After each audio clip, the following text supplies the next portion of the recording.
Welcome back inside the newsroom. I'm Rob Simmelcare in New York. They don't call the show Jackass for nothing, but unfortunately this is the real thing. Teenagers doing anything and everything completely crazy and oftentimes stupid and filming it, jumping out of moving cars, staging risky stunts, and playing dangerous sports. So the question is, why? ABC's Jim Avila joins us with a medical explanation in a story he's working on for 2020. So, Jim, crazy teenage behavior is nothing new, but you've got some evidence as to why some of this might happen. Tell us about it. Well, Rob, as you say, it's nothing new as far as the pattern. What is new is the extreme, I think, that some of these teenagers are going.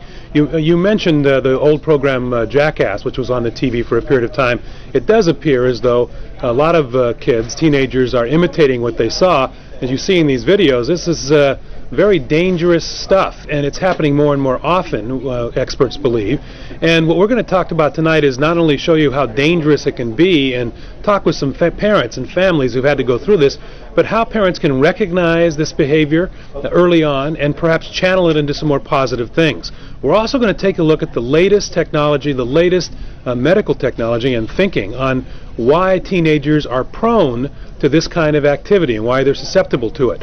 One of the answers seems to be that the brain isn't fully developed at that point. Maybe the decision-making part of the brain is not completely developed until you reach the age of 25. And they had previously thought that the brain was actually developed at 12 years old, but now they've got some new thoughts on this. And, you know, Jim, I was thinking about this teenage brain development when we had this recent story about David Ludwig, the teenager in Pennsylvania, in that tragic story where he shot his girlfriend's parents. Different subject matter, but similar in terms of the way that his brain seemed to be working, or in that case, not working. So teenage brains are not all we thought they were, perhaps, huh?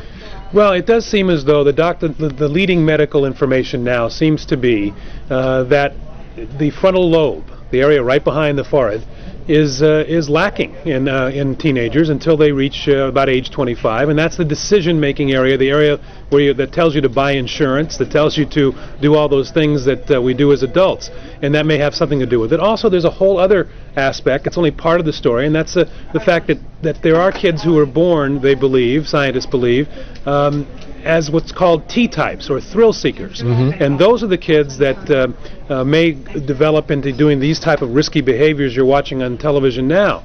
And what they're going to do, what we're going to show you tonight is how you can recognize if your kids may be T-types, thrill seekers, and what the experts say you should do about it. So that's tonight on 2020. All right, well, a must-watch for any parent with teenage kids, especially those maybe a bit more prone to risk than the average. Jim Avila, that story will air tonight on 2020, Friday at 10 p.m. Eastern Time. Thanks for joining us. Happy to be here.